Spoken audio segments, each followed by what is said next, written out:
Todo se vino abajo el jueves por la noche, cuando Daniel llegó a casa antes de lo habitual, acompañado. Yo estaba en la cocina, en bata, preparando una tortilla francesa que probablemente no pensaba comer. La televisión murmuraba de fondo, y los azulejos seguían limpios por costumbre, aunque últimamente nadie se fijaba.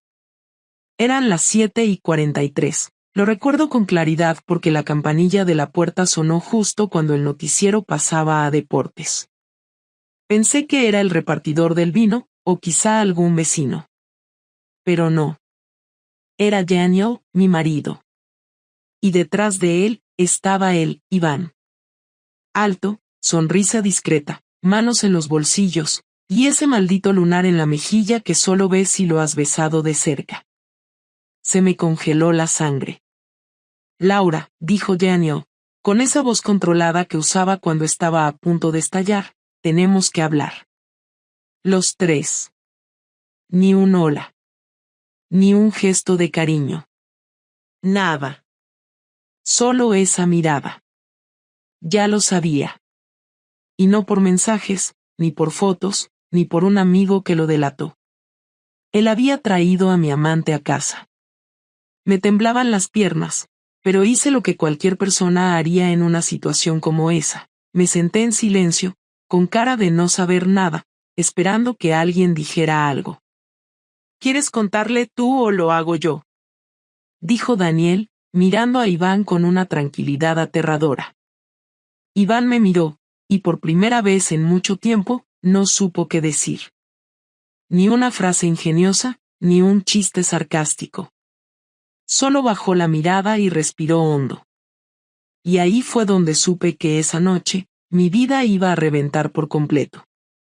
Daniel no gritó, no rompió nada, no se abalanzó sobre nadie. Se sentó en el sofá, como si hubiera llegado a una reunión pactada, apoyó los codos en las rodillas, entrelazó los dedos y nos miró. Esa calma suya, tan antinatural, hacía que el aire pesara más que cualquier palabra. Iván seguía de pie, como si no supiera si debía huir o sentarse, y yo aún estaba en la cocina, con el olor a huevo ya frío flotando entre los tres. La última vez que Iván estuvo en casa fue hace un mes, por una cena entre compañeros de trabajo del instituto.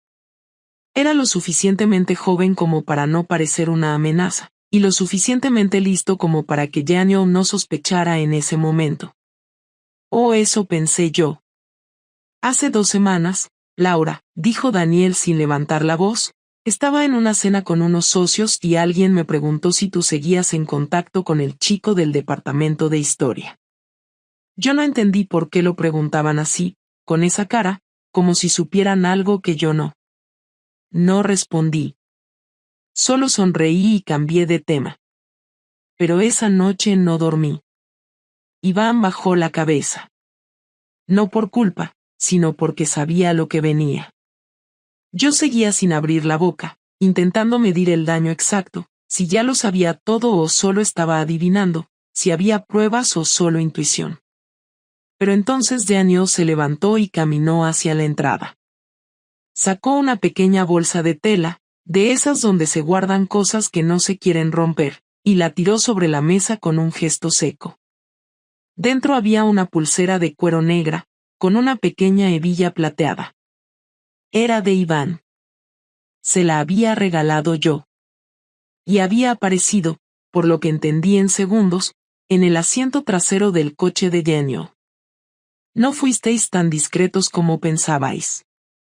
Te dejaste esto cuando Laura te acompañó casualmente al taller a recoger tu coche. Lo encontré el lunes por la mañana, pero no dije nada. Quería ver hasta dónde ibas a seguir mintiéndome, y me miró por fin. Los dos. No había como negar nada. Ni una excusa, ni un giro. El objeto estaba ahí, Iván estaba ahí, y yo no podía seguir fingiendo que todo era un malentendido. Me acerqué lentamente y me senté frente a él, sin tocar la pulsera, sin mirar a Iván. Fue un error, Daniel, dije, y ya mientras lo decía, sabía que esa palabra era inútil. No era algo planeado. Pasó. Me confundí. Me sentí sola. Sola. Repitió él, sin sarcasmo, sin ironía, solo con esa cara de quien empieza a ver a alguien con otros ojos. Sola mientras vivíamos juntos, dormíamos en la misma cama, comíamos en la misma mesa y tú fingías que todo iba bien. Sola mientras me besabas por las mañanas y me decías que me cuidara. Sola mientras me mirabas a la cara y salías a ver a este imbécil. No es así como lo viví, intenté decir, sabiendo que no había forma de que sonara diferente.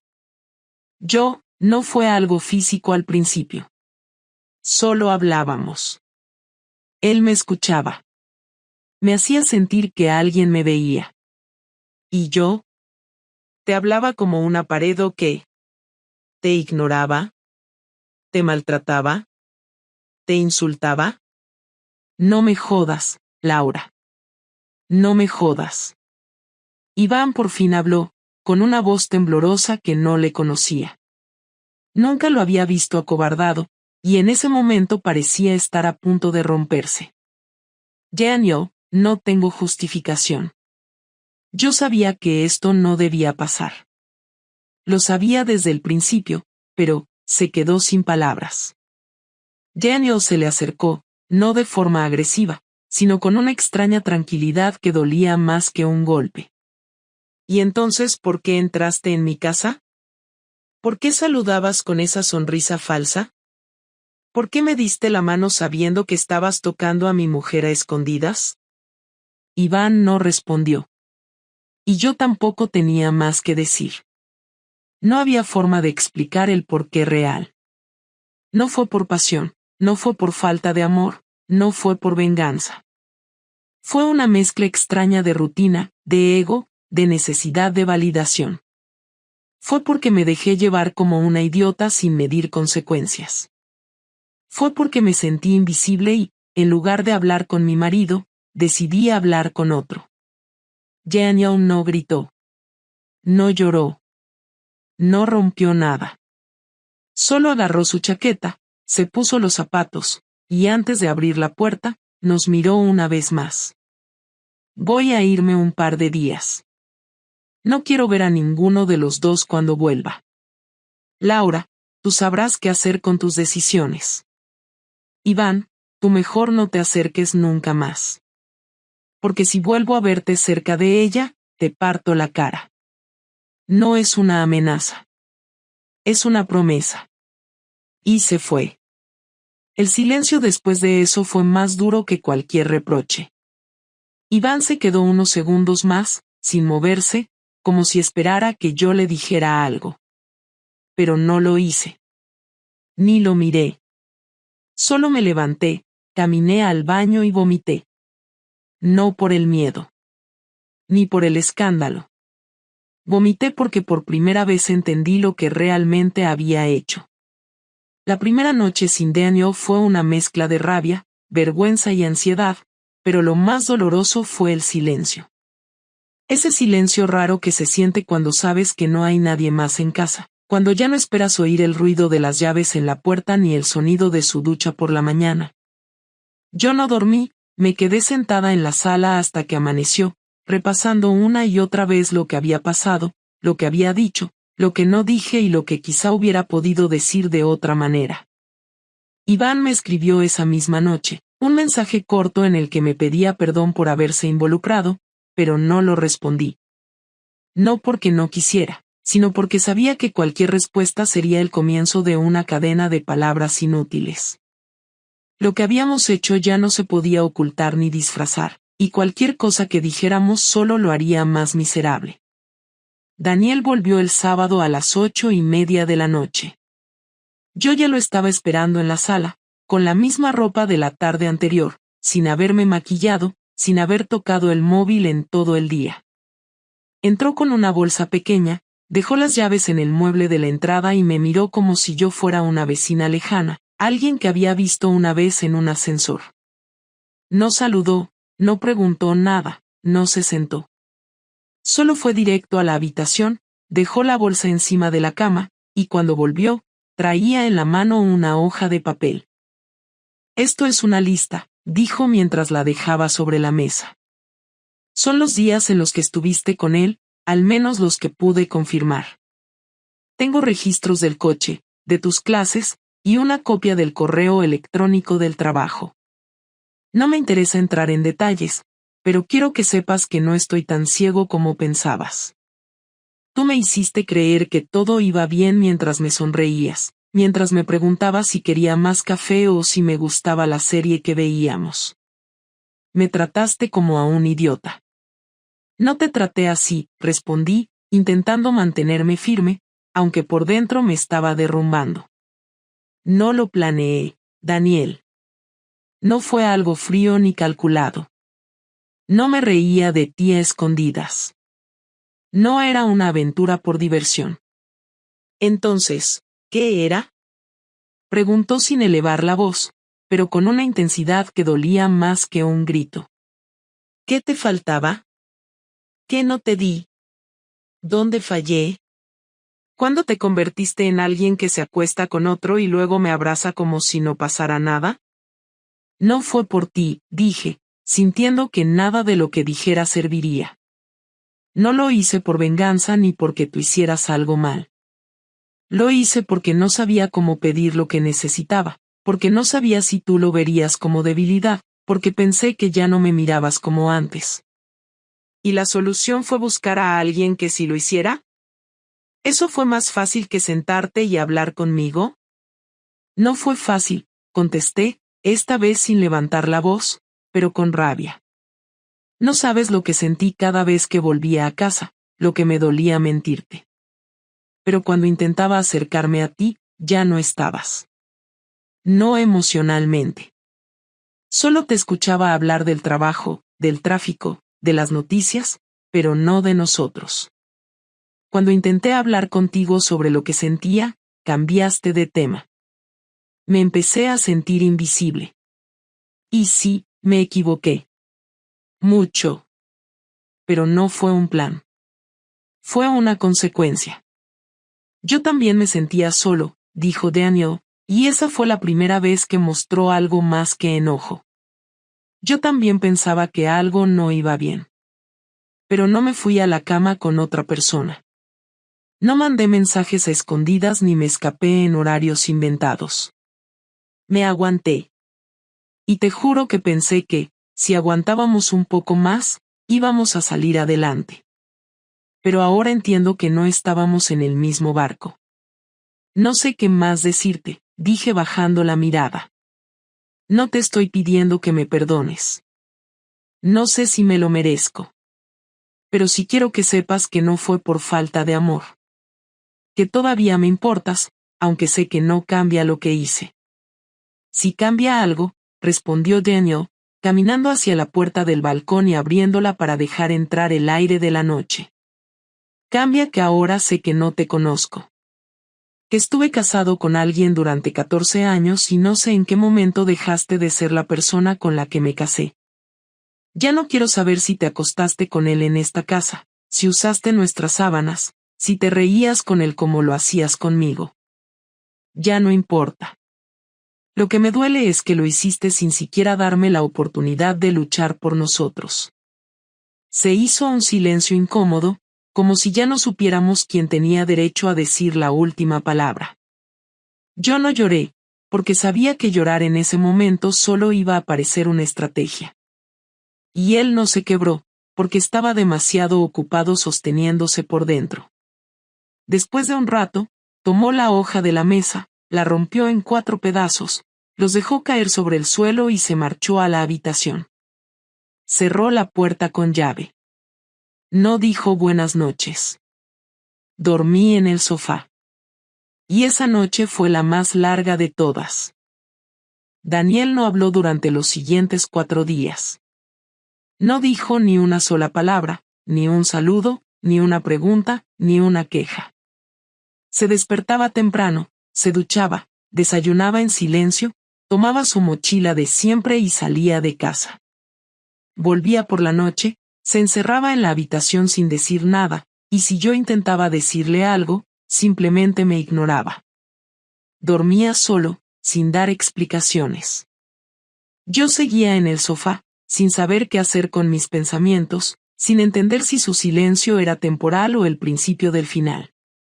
No me gritó, no me insultó, pero su indiferencia me desgarraba más que cualquier insulto. El silencio se volvió una forma de castigo, y con cada día que pasaba, era más difícil soportarlo. El viernes por la mañana, encontré sobre la mesa una nota escrita a mano, con su letra. No decía mucho. Solo ponía: tienes una semana para organizar tus cosas. El domingo que viene no quiero que sigas viviendo aquí. No pienso discutirlo. La nota no tenía firma, pero no hacía falta.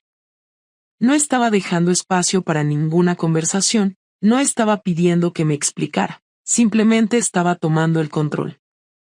Y ahí fue cuando entendí que no solo me había descubierto, sino que ya había tomado una decisión definitiva. No iba a perdonarme, ni ahora ni nunca. Ese mismo día, al mediodía, recibí un correo desde la dirección institucional del instituto. Era una circular de dirección, aparentemente enviada a todos los profesores. El contenido parecía normal, un aviso sobre horarios para las reuniones de fin de trimestre. Lo abrí sin pensar, pero en el segundo párrafo había algo que no encajaba. Decía: se recuerda a todo el personal docente la importancia de mantener una conducta profesional dentro y fuera del recinto escolar. Cualquier relación íntima entre miembros del equipo que no haya sido notificada a dirección, y que pueda comprometer la imagen del centro, será evaluada disciplinariamente. No había nombres, pero el mensaje era claro. Daniel no solo estaba terminando nuestro matrimonio, también estaba atacando donde más dolía, mi trabajo. No tardé en entender cómo lo había hecho. Aunque no era parte directa del personal del instituto, Daniel conocía a varias personas de la administración por reuniones anteriores, y seguramente habría hablado con el director o incluso enviado alguna prueba. Quizá había reenviado correos, mensajes, o hecho alguna llamada. No tenía pruebas de qué exactamente había hecho, pero era evidente que había movido hilos. No quería arruinarme profesionalmente, pero sí quería dejar claro que yo no iba a salir impune. No bastaba con echarme de la casa. Quería que sintiera consecuencias en todos los niveles de mi vida. Esa misma tarde, Iván me escribió para decirme que lo habían citado a una reunión con recursos humanos. Cuando le pregunté si tenía idea de por qué, me dijo que no oficialmente, pero que alguien había hecho una denuncia anónima sobre una relación inapropiada con una compañera. Me preguntó si creía que Yanio podía haber sido, y yo no le respondí. Sabía perfectamente que sí. Lo supe en ese momento con toda la certeza del mundo. Yanio había usado la poca información que tenía para dejar huella en donde más nos dolía a los dos. No buscó venganza violenta ni humillaciones públicas, pero sus movimientos fueron quirúrgicos. Medidos. Precisos. El lunes por la mañana, cuando llegué al instituto, sentí por primera vez las miradas. No eran muchas, ni explícitas, pero suficientes como para saber que algo se estaba diciendo. Algunos saludos fueron más fríos, otras personas ni siquiera me miraron. En la sala de profesores, la subdirectora me pidió hablar a solas. Me llevó a su oficina y, con una voz amable pero incómoda, me dijo que se había enterado de ciertos rumores que comprometían la imagen del centro. No me acusó directamente de nada, pero dejó claro que, si la situación no se aclaraba, podrían tomar medidas. Me fui de la oficina sin decir nada más que un entendido. Esa noche, Daniel volvió a casa como si nada. Cenó en silencio, entró a la habitación, y volvió a salir a los pocos minutos con una caja en las manos. Era una de las cajas donde solíamos guardar fotos y papeles personales. La dejó en el suelo del salón, frente al sofá donde dormía desde hacía días. Ahí tienes tus cosas, dijo por primera vez en toda la semana. Todo lo que era tuyo o que te interesaba. Lo demás lo tiraré cuando te vayas. También cancelé el contrato del móvil. Si quieres conservar tu número, tendrás que hacerte cargo tú. Y cambié las contraseñas del correo familiar, del banco y de todo lo demás. Me quedé callada. No sabía si responder, si discutir, si llorar. Pero él no terminó ahí. Y hablé con un abogado. No me interesa pelear por lo material, pero quiero que sepas que tengo las pruebas necesarias para demostrar infidelidad en caso de que esto se complique. Así que te recomiendo que no intentes negociar nada que no merezcas. Ya tomé mi decisión. Solo vete. ¿De verdad necesitas hacer todo esto? Pregunté, tratando de mantener la calma, aunque por dentro ya no quedaba nada firme. No lo necesito. Pero quiero hacerlo. Porque tú decidiste convertir mi vida en un chiste. Porque me expusiste, me mentiste, y encima tuviste la cara de seguir actuando como si nada. Así que no esperes compasión. No hay. Y se fue a dormir. El sábado por la noche decidí que no podía irme sin decir nada. Habían pasado 6 días desde que Daniel me dio el ultimátum, y ya tenía mis cosas empacadas, cajas apiladas junto al sofá donde había estado durmiendo. No tenía claro a dónde iba a ir, pero sabía que no volvería. Había pasado la semana pensando en todo lo que hicimos mal, en todo lo que dejé pasar, en cada momento en el que pude haber dicho algo y preferí callar. Daniel no me había dirigido la palabra desde aquel lunes. Mantenía la misma rutina silenciosa. Evitaba cruzar miradas conmigo y no mostraba señales de debilidad. Ni una sola vez me preguntó cómo me sentía. Esa noche, cuando lo escuché en la cocina, salí del baño, me sequé las manos con la toalla y caminé hacia él con la firme intención de cerrar algo, aunque no supiera exactamente qué. Me paré frente a la mesa sin pedir permiso. ¿Podemos hablar? Pregunté sin rodeos, sabiendo que tal vez no obtendría respuesta.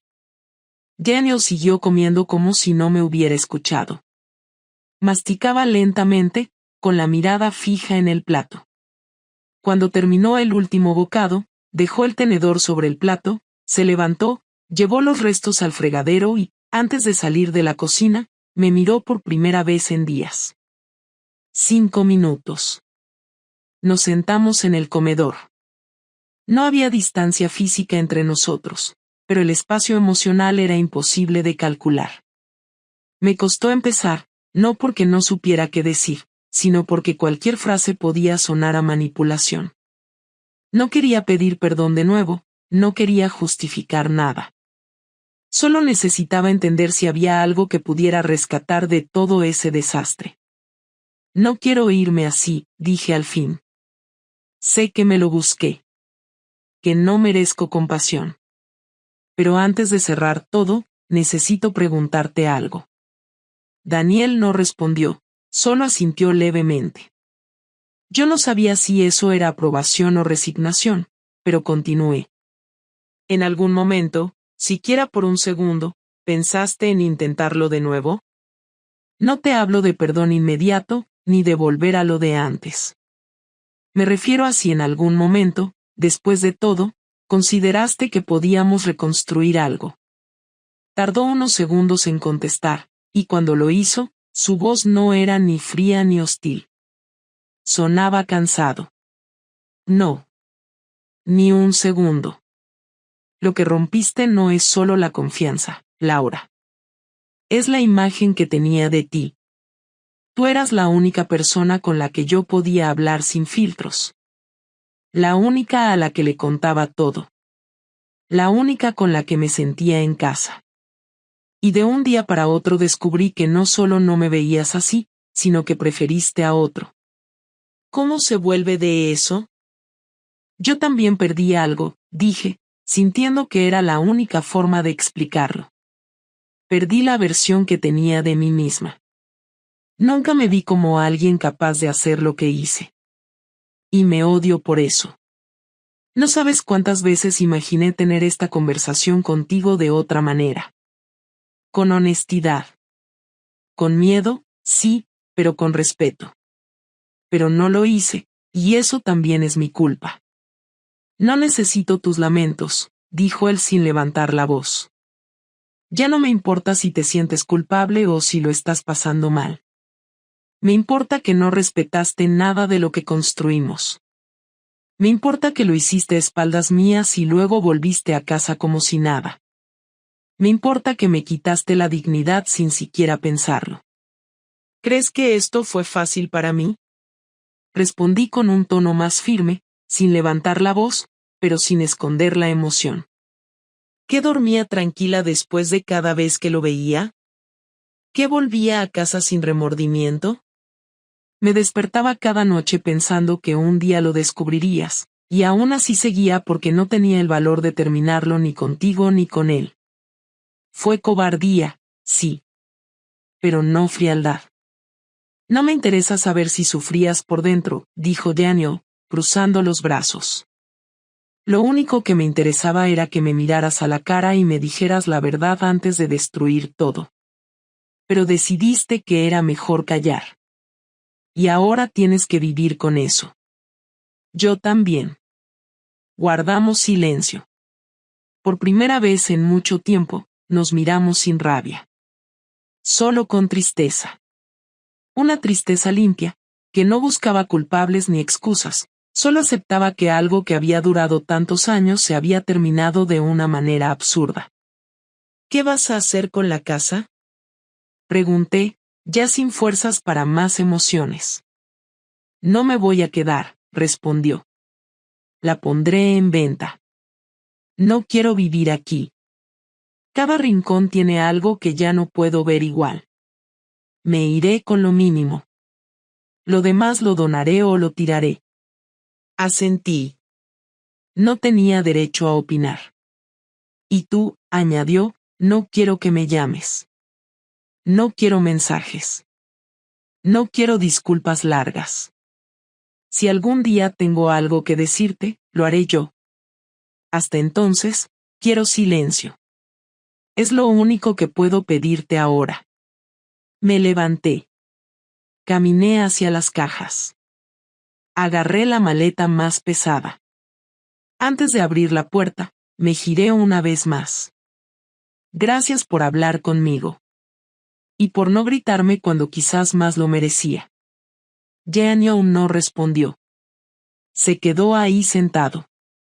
La puerta se cerró detrás de mí sin drama. Salí sin saber si volvería a verlo. Pero con algo claro, ese hombre que dejaba atrás ya no era mi marido.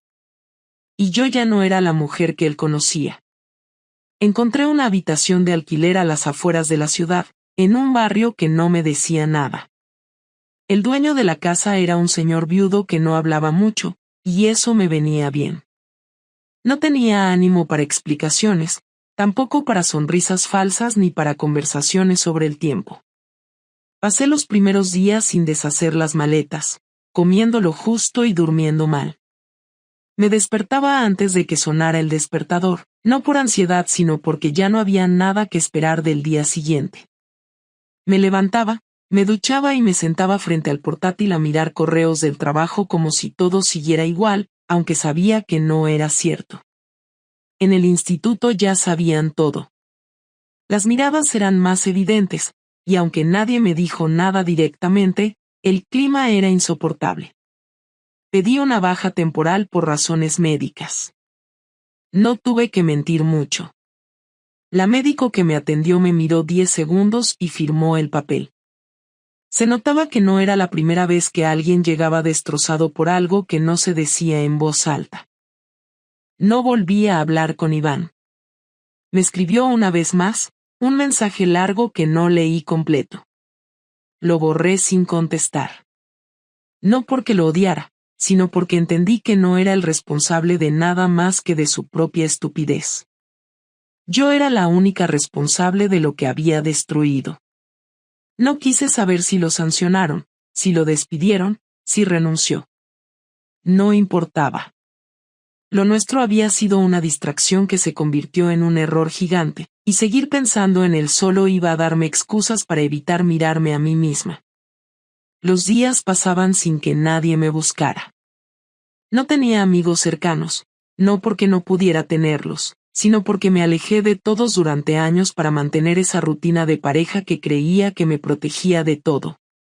La verdad es que no tenía a quien contarle lo que pasó sin sentir vergüenza.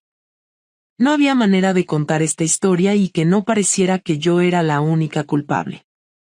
Porque lo era. Durante una de esas noches en las que no podía dormir, me puse a mirar fotos antiguas en una carpeta olvidada del ordenador. Vi imágenes de Daniel y yo en viajes, en cenas, en cumpleaños de familiares, en situaciones normales. Nada espectacular. Lo que me sorprendió fue darme cuenta de lo poco que me reconocía en esas fotos. No por la ropa ni por la edad, sino por la expresión. Había dejado de ser esa persona mucho antes de lo que pensaba. Me di cuenta de que llevaba años actuando como si mi vida estuviera bien solo porque no tenía problemas graves, como si el hecho de que nadie me gritara o me pegara fuera suficiente para decir que todo funcionaba. Nunca hablé en serio con Daniel sobre lo que necesitaba, sobre lo que me dolía, sobre lo que me frustraba. Me tragué todo hasta que lo que necesitaba salió por el lado más fácil, la validación de otro. Y cuando explotó, ya no había forma de justificarlo sin parecer una cobarde. Intenté escribirle una carta a Daniel una vez. No para pedir perdón, porque ya lo había hecho en persona, sino para contarle lo que había aprendido después de todo.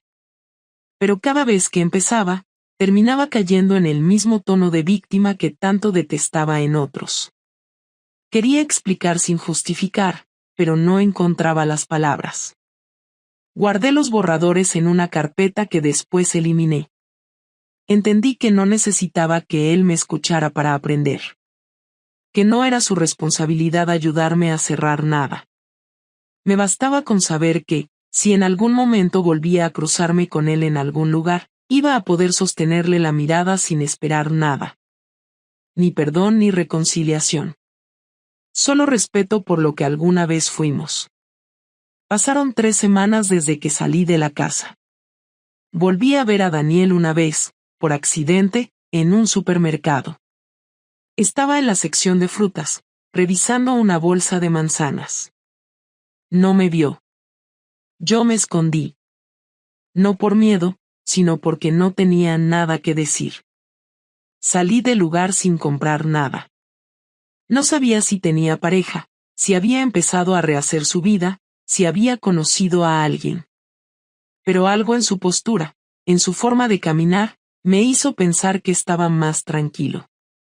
Y eso, aunque me doliera, me alivió. Saber que mi error no lo había arrastrado a un abismo me dio un poco de paz. No volví a la casa. No pedí llevarme nada más. Ni fotos, ni muebles, ni recuerdos. Dejé todo porque entendí que seguir aferrándome a objetos no me iba a devolver dignidad. Solo me quedé con una mochila, con un par de libros, y con la certeza de que, por primera vez en mucho tiempo, estaba sola de verdad. No sabía si eso era bueno o malo, pero al menos era honesto. Empecé terapia. No para curarme, sino para entenderme. Para aprender a vivir sin inventar excusas. Para saber por qué fallé de esa forma. No me interesa convertirme en otra persona. Solo quiero no repetir lo mismo. De esta historia no salí ni más fuerte ni más sabia. Salí más consciente. Y eso es suficiente por ahora.